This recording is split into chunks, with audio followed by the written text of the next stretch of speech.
Welcome to the 48-Hour Protocol.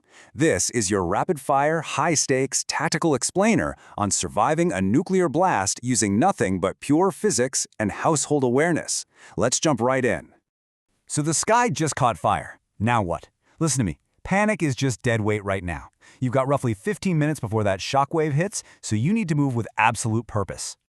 During this critical 15-minute survival window, you have some hard and fast rules. First, do not look at the flash, or you'll literally cook your retinas. Second, get inside a real structure immediately. And abandon your car. It's basically a metal coffin that offers zero radiation protection. You've got to get into a basement or an interior room right this second.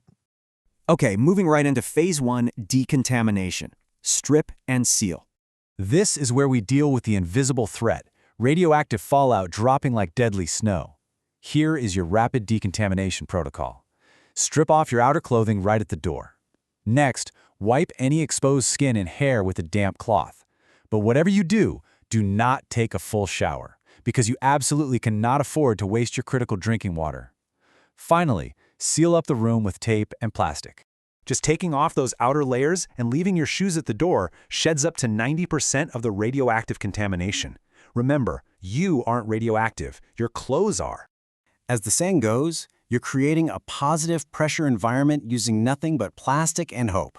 You have to kill your HVAC system immediately and tape up every single gap or vent. We have to stop that microscopic, cancer-causing dust from getting inside. All right, Phase 2 is shielding, because mass beats radiation every single time. You can't negotiate with gamma rays, but you can defeat them using the beautiful physics of attenuation. This is simply the reduction of radiation intensity as it passes through dense, heavy materials. Radiation rips right through the air, but it gets completely absorbed by electron-dense matter. Let's look at stopping power. Lead is ideal, stopping about 90% of radiation per inch. Concrete is great too. But realistically, you'll probably be improvising your survival nest with what's around you, like dirt, books, and packed bags. Stack them high and stack them deep. Now check out this math. It's called the rule of halves, and it's a total game changer. One layer of bricks cuts your dose in half. But if you double down and build an improvised wall with 8 layers, that slashes your radiation exposure to 1/256th of the original dose. It works exponentially. Moving urgently to Phase 3, water. This is your completely non-negotiable resource. You can survive weeks without food, but dehydration will kill you in days. The hard and fast rule is 1 gallon of water per person per day. That's the absolute minimum to keep your kidneys functioning and your blood flowing. Rationing this is literally life or death. Luckily, you've got hidden water reserves sitting right in your home. Your hot water heater holds 40 to 50 gallons. The toilet tank, and I mean the tank, definitely not the bowl, holds fresh water too.